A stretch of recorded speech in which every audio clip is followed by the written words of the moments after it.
ಯಾರು ನೀವು? Nagesh uncle. Nagesh uncle? ಆ ಹೆಸರವ್ರು ಯಾರು ಇಲ್ವಲ್ಲ?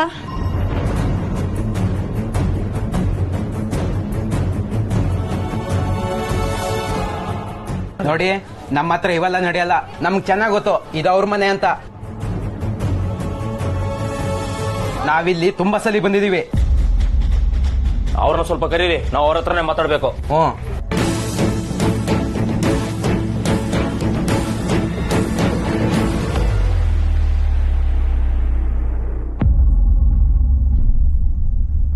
ನಾಗೇಶ, ನೀನ್ ಎಲ್ಲಿದೀಯೋ ಏನ್ ಕಥೆನೋ ಗೊತ್ತಿಲ್ಲ, ಆದ್ರೆ ಸತ್ಯ ಏನಾದ್ರೂ ನಿನ್ವರ್ಗೂ ಬಂದ್ರೆ ದೊಡ್ಡ ಅನಾಹುತನೇ ಆಗೋಗುತ್ತೆ.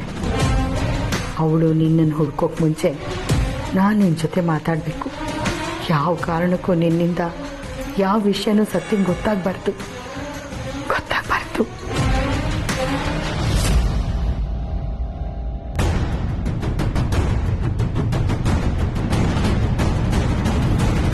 ಸತ್ಯ, ನಾವ್ ಬಂದಿರೋದು ಅವ್ರಿಗೆ ಗೊತ್ತಾಯ್ತು ಅನ್ಸುತ್ತೆ. ಅದಕ್ಕೆ ಈ ತರ ಕಳ್ಸಿರೋದು. ರೀ, ಯಾರ್ರೀ ನೀವೆಲ್ಲ? ಆ ಹೆಸರವ್ರು ಯಾರು ಇಲ್ಲ.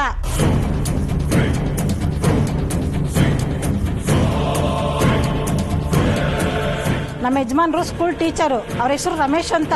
ನೀವೆಲ್ಲ ಕನ್ಫ್ಯೂಸ್ ಮಾಡ್ಕೊಂಡಿದ್ದೀರಾ. ಅಲ್ಲ, ಅದು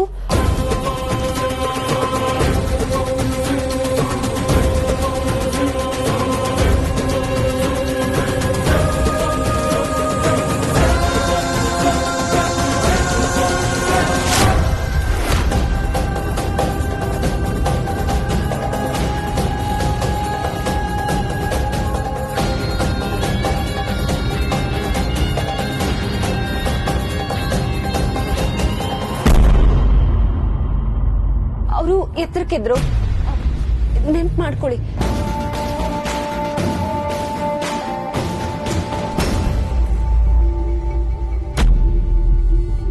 ಅವರು ನಮ್ಮಪ್ಪ ಫ್ರೆಂಡ್ಸ್ ಆಗಿದ್ರು, ಅದಕ್ಕೆ ಅವ್ರ ಬಗ್ಗೆ ವಿಚಾರಿಸೋಣ ಅಂತ ಬಂದೆ.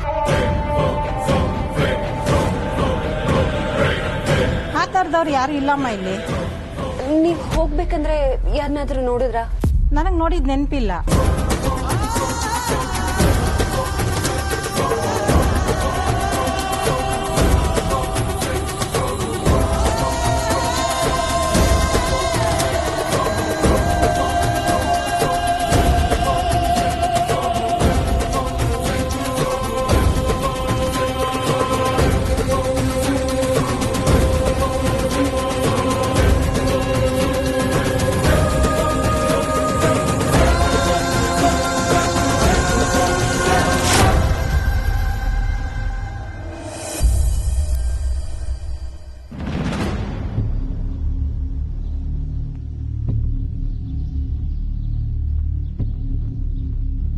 ನೀವು ಅನ್ಕೊಂಡ ಹಾಗೆ ಮದುವೆ ಅನ್ನೋ ಶುಭ ಕಾರ್ಯ ನಡೆಯುತ್ತೆ.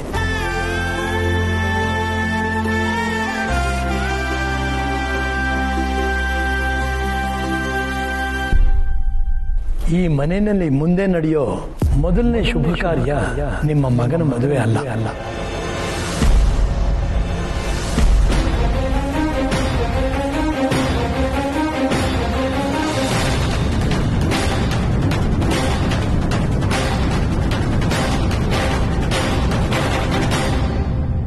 ಗುರುಗಳೇ, ನೀವೇನು ಹೇಳ್ತಾ ಇದ್ದೀರಾ ಅನ್ನೋದು ಗೊತ್ತಾಗ್ತಾ ಇಲ್ಲ. ಮದುವೆ ನಡೆಯೋದರಲ್ಲಿ ಏನಾದರೂ ಸಮಸ್ಯೆ ಇದೆಯೇ? ಮುಂದಿನ ಶುಭ ಕಾರ್ಯ ಮದುವೆ ಅಲ್ಲ ಅಂತ ಹೇಳಿದೆ.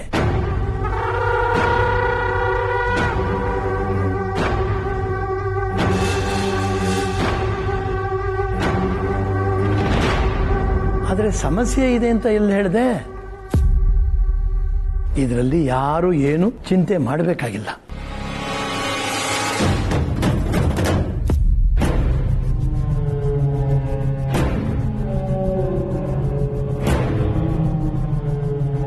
ಈ ಮನೆಯಲ್ಲಿ ಮದುವೆಗೂ ಮುಂಚೆ ನಡಿಬೇಕಾದ ಶುಭ ಕಾರ್ಯ ಇನ್ನೊಂದಿದೆ.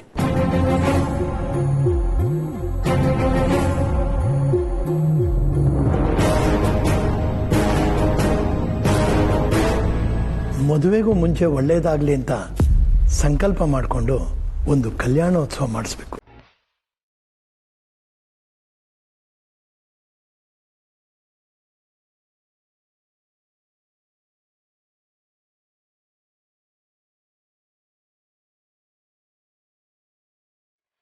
ಸಾಮಾನ್ಯವಾಗಿ ಮದುವೆ ವಯಸ್ಸಿಗೆ ಬಂದ ಹುಡುಗರು ಮನೇಲಿದ್ರೆ, ಅವರು ಮದುವೆ ಆಗದೇ ಇದ್ರೆ,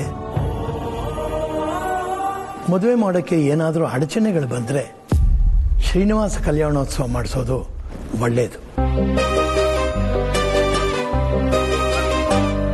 ಇದನ್ನ ಮಾಡೋದ್ರಿಂದ ಸಮಸ್ಯೆಗಳು ದೂರ ಆಗಿ ಕಂಕಣ ಬಲ ಕೂಡಿ ಬರುತ್ತೆ. ಭಗವಂತನ ಕೃಪೆ ದೊರಕುತ್ತೆ. ಆಯ್ತು ಗುರುಗಳೇ, ನೀವು ಹೇಳ್ದ ಹಾಗೆ ಆಗಲಿ. ಪೂಜೆ ಹೇಗೆ ಮಾಡಬೇಕು ಅಂತ ನೀವೇ ಅಪ್ಪಣೆ ಕೊಡಿ. ನೀವು ನಿಮ್ಮ ಬೀಗರನ್ನ ಪೂಜೆ ಕರೀರಿ, ಮಧುಮಕ್ಕಳನ್ನ ಪೂಜೆ ಕೂಡಿಸಿ, ವಿಜೃಂಭಣೆಯಿಂದ ಕಲ್ಯಾಣೋತ್ಸವ ಮಾಡಿ.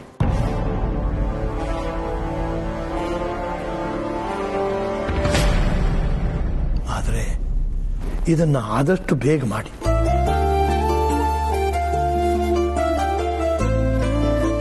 ಸಾಧ್ಯವಾದರೆ ನಾವು ಬರ್ತೀವಿ.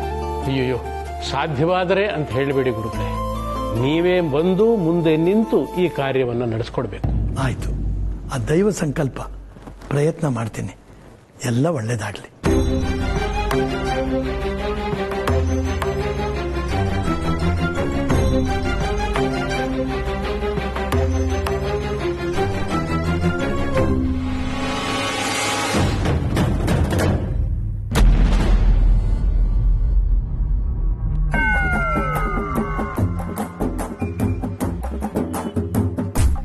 ನೀವೆಲ್ಲ ಶಾರ್ಟ್ ಲಿಸ್ಟ್ ಆಗಿದ್ದೀರಾ, ಆದ್ರೆ ಯಾರು ಸೆಲೆಕ್ಟ್ ಆಗಿಲ್ಲ. ಇವತ್ತಿನ ನಿಮ್ ಪರ್ಫಾರ್ಮೆನ್ಸು ನಿಮ್ ಇಡೀ ಜೀವನಾನೇ ರೂಪಿಸುತ್ತೆ. ಚಪ್ಪಾಳೆ, ವಿಸಿಲ್ಲು, ಸ್ಟಾರ್ಡಮ್, ಅದಕ್ಕೂ ಮೇಲೆ ಬೆಳಿತೀರಾ. ಇಷ್ಟೆಲ್ಲ ಹೇಳಿದ ಮೇಲೆ ನೀವ್ ಹೇಗ್ ಆಕ್ಟ್ ಮಾಡ್ತೀರಾ ಅನ್ನೋದು ನಿಮ್ಗೆ ಬಿಟ್ಟಿದ್ದು. ಇಲ್ಲಿ ಡೈಲಾಗ್ ಹೇಳಮ್ಮ. ನೋಡಮ್ಮ, ನಮ್ಮ ಮಗಿನ ಅಲ್ಲಮ್ಮ, ಮಗುನ. ಹ್ಞೂ ಅದಿಯ, ನಮ್ಮ ಮಗಿನ ಬಾಯಿಗೆ ಗಾಜಿನ ಸ್ಪೂನ್ ಇಟ್ಟೆ ಸಾಕಿದೀವಿ. ಕರ್ಮ ರೀ, ಗಾಜಿನ ಸ್ಪೂನ್ ಅಲ್ಲ ಕಣ್ರಿ, ಗೋಲ್ಡನ್ ಸ್ಪೂನು. ಬಾಯಿನಾಗಿಟ್ಟು ಅಲ್ಲ, ಬಾಯಲ್ಲಿಟ್ಟು. ರೀ, ಏನ್ರಿ ನೀವು ಫಾರಿನ್ ರಿಟರ್ನ್ ಮಾತಾಡೋ ತರ ನಾವು ಮಾತಾಡ್ತಿದ್ದೀರಾ? ಯಾವ್ದೋ ಸಂತೆಲ್ ಕುಂಬಳಕಾಯಿ ಕದ್ಗಂಬಂದ ಒಂಥರ ಡೈಲಾಗ್ ಹೇಳ್ತೀಯಲ್ಲಮ್ಮ. ಕೂತ್ಕೊಳ್ರೆ, ನೀನ್ ಡೈಲಾಗ್ ಹೇಳಮ್ಮ. ಯಾಕೆ ಡೈಲಾಗ್ ಹೇಳಕ್ ಬರಲ್ವಾ? 3 ದಿನದಿಂದ ಡೈಲಾಗ್ ಪ್ರಾಕ್ಟೀಸ್ ಮಾಡ್ತಾನೇ ಇದ್ದೀರಾ, ಇನ್ನೂ ಡೈಲಾಗ್ ತಲೆ ಒಳಗೆ ಹೋಗಿಲ್ವಾ? ಡೈಲಾಗ್ ಹೇಳಕ್ ಬರುತ್ತೆ, ಆದ್ರೆ ಹೇಳಲ್ವಾ? ಯಾಕೆ ಅಂದ್ರೆ 3 ದಿನದಿಂದ ಪ್ರಾಕ್ಟೀಸ್ಗೆ ಅಂತ ಕರೆದು ಕನ್ವಿನ್ಸು ಕೊಟ್ಟಿಲ್ಲ, ಪೇಮೆಂಟು ಕೊಟ್ಟಿಲ್ಲ. ಮೊದಲು ಪೇಮೆಂಟ್ ಕೈಗಿಡು, ಡೈಲಾಗ್ ಆಮೇಲೆ ಬಾಯಿಗೆ ಬರುತ್ತೆ.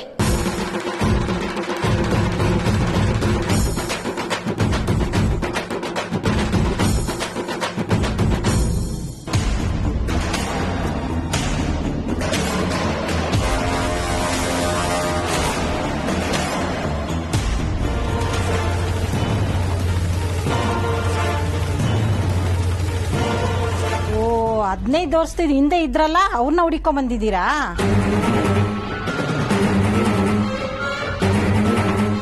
ಇವಾಗ ನೆನ್ಪಾಯ್ತು ನೋಡಿ, ಅವ್ರ ಹೆಸರು ನಾಗೇಶ್ ಅಂತಾನೆ. ಅವ್ರೆ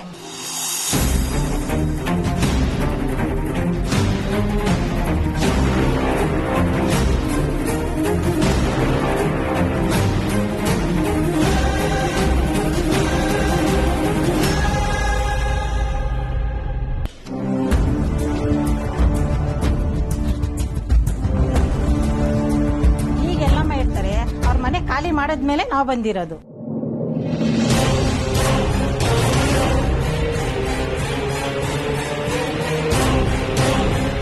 ಏನು ಮನೆ ಖಾಲಿ ಮಾಡಿದ್ರ?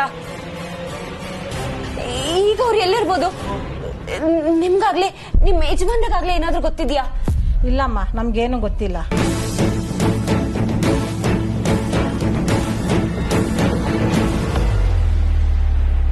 ಆದ್ರೆ ಮನೆ ಖಾಲಿ ಮಾಡುವಾಗ ನಮ್ ಸ್ವಂತ ಊರ್ಗ್ ಹೋಗ್ತೀನಿ ಅಂತ ಹೇಳ್ತಿದ್ರು. ಅವ್ರ ಸ್ವಂತ ಊರು ಅವ್ರ ಸ್ವಂತ ಊರು ಏನೋ ಹೇಳಿದ್ರು. ಚಿತ್ರದುರ್ಗ. ಹಾ, ಚಿತ್ರದುರ್ಗಕ್ಕೆ ಹೋಗ್ತೀನಿ ಅಂತ ಹೇಳಿದ್ರು.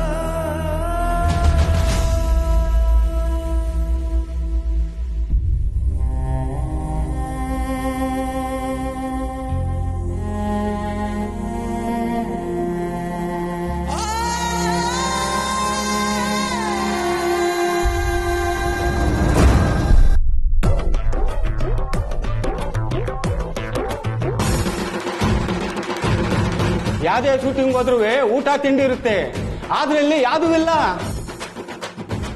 ಮೊದಲು ಪೇಮೆಂಟ್ ಇಡ್ರಿ, ಆಮೇಲೆ ಆಕ್ಟ್ ಮಾಡ್ತೀವಿ.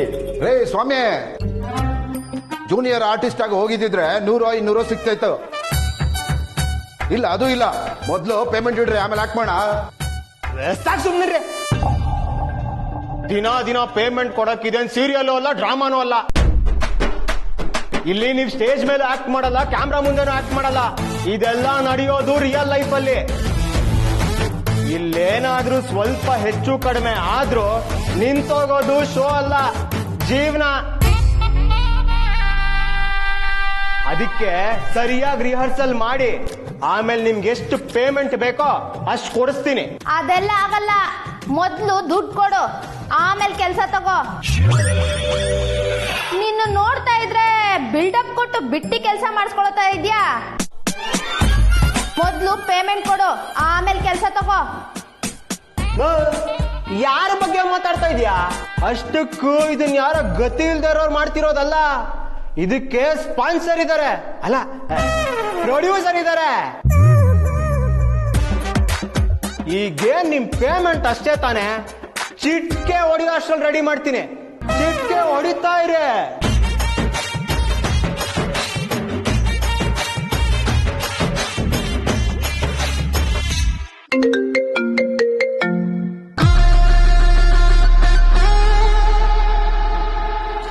ಹಲೋ ಮೇಡಮ್, ಅರ್ಜೆಂಟ್ ಆಗಿ 1 ಲಕ್ಷ ಬೇಕಿತ್ತು, ಅಕೌಂಟ್ಗೆ ಹಾಕ್ಬಿಡಿ. ವಾಟ್? 1 ಲಕ್ಷನಾ? ಇದ್ದಕ್ಕಿದ್ದಾಗೆ ಯಾಕೆ ಅಷ್ಟೊಂದು ದುಡ್ಡು ನಿನಗೆ? ನೋಡಿ, ಯಾಕೆ, ಏನು, ಹೇಗೆ, ಯಾವಾಗ ಅನ್ನೋ ಪ್ರಶ್ನೆಗಳಿಗೆ ಆನ್ಸರ್ ಮಾಡೋದು ಅಂದ್ರೆ ನನಗೆ ಆಗ ಬರಲ್ಲ. ಒಂದು ಮಾತು ಹೇಳ್ತೀನಿ, ಸರಿಯಾಗಿ ಕೇಳಿಸ್ಕೊಳ್ಳಿ.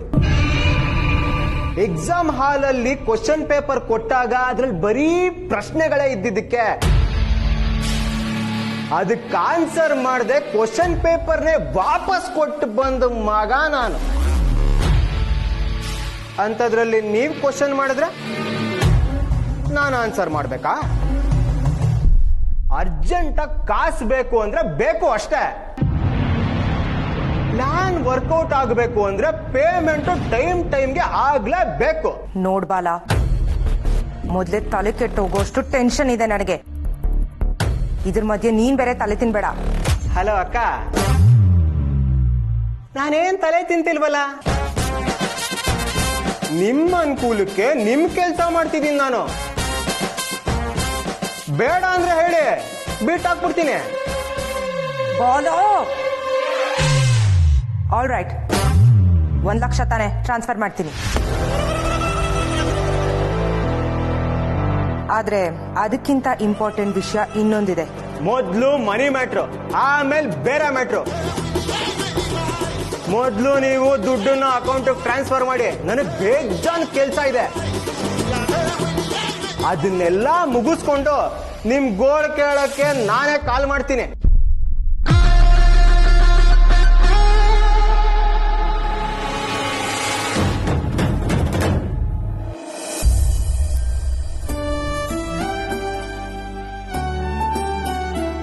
ಊರ್ಮಿಳಾ, ಗುರುಗಳು ಏನ್ ಹೇಳಿದ್ರು?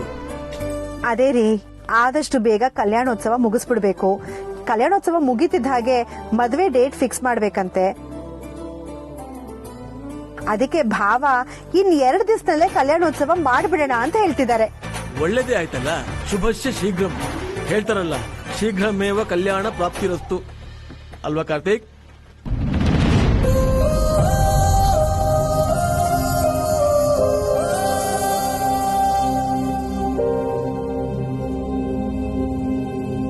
ಕಾರ್ತಿಕ್,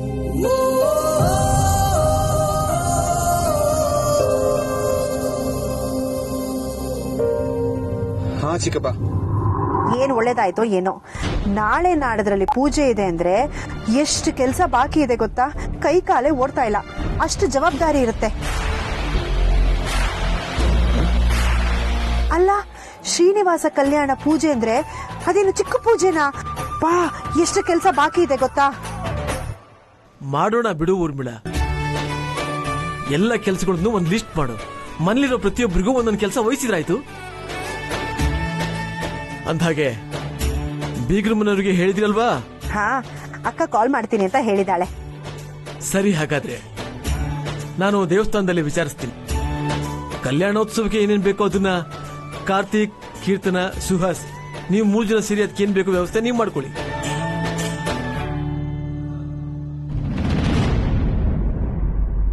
ಕಾರ್ತಿಕ್,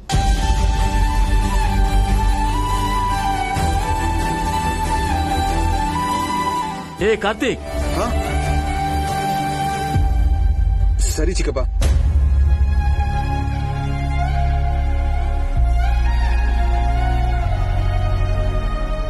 ಯಾಕೆ ನಮ್ಮನೆ ಮಗರಾಯ ಇಷ್ಟು ಸಪ್ಪು ಕೂತ್ಕೊಂಡಿದೆ? ಓಹೋ, ನನ್ನ ಕಲ್ಯಾಣೋತ್ಸವಕ್ಕಿಂತ ಮುಂಚೆ ಶ್ರೀನಿವಾಸ್ ದೇವ್ರ ಕಲ್ಯಾಣೋತ್ಸವ ನಡೀತಾ ಇದೆಯೇನೋ ಸಣ್ಣ ಚಿಂತೆನಾ?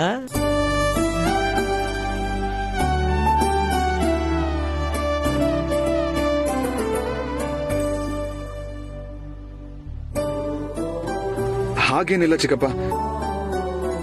ದಿಢೀರಂತ ಕಲ್ಯಾಣೋತ್ಸವ ಅಂದ್ರಲ್ಲ, ಅದಕ್ಕೆ ಯಾವ್ಯಾವ ಕೆಲಸ ಇರ್ಬೋದು ಅಂತ ಯೋಚನೆ ಮಾಡ್ತಿದ್ದೆ. ಅದಕ್ಕೆಲ್ಲ ನೀನ್ ತಲೆ ಕೆಡ್ಸ್ಕೋಬೇಡ ಕಾರ್ತಿಕ್. ದೇವ್ರ ಕೆಲಸ ಅಂತಂದ್ಮೇಲೆ ಯಾವ ಅಡ್ಡಿ ಆತಂಕ ಇಲ್ಲದೆ ಅದು ತನ್ನಷ್ಟಕ್ಕೆ ತಾನೇ ಎಲ್ಲ ಕೆಲಸನೂ ನಡ್ಸ್ಕೊಂಡು ಹೋಗುತ್ತೆ.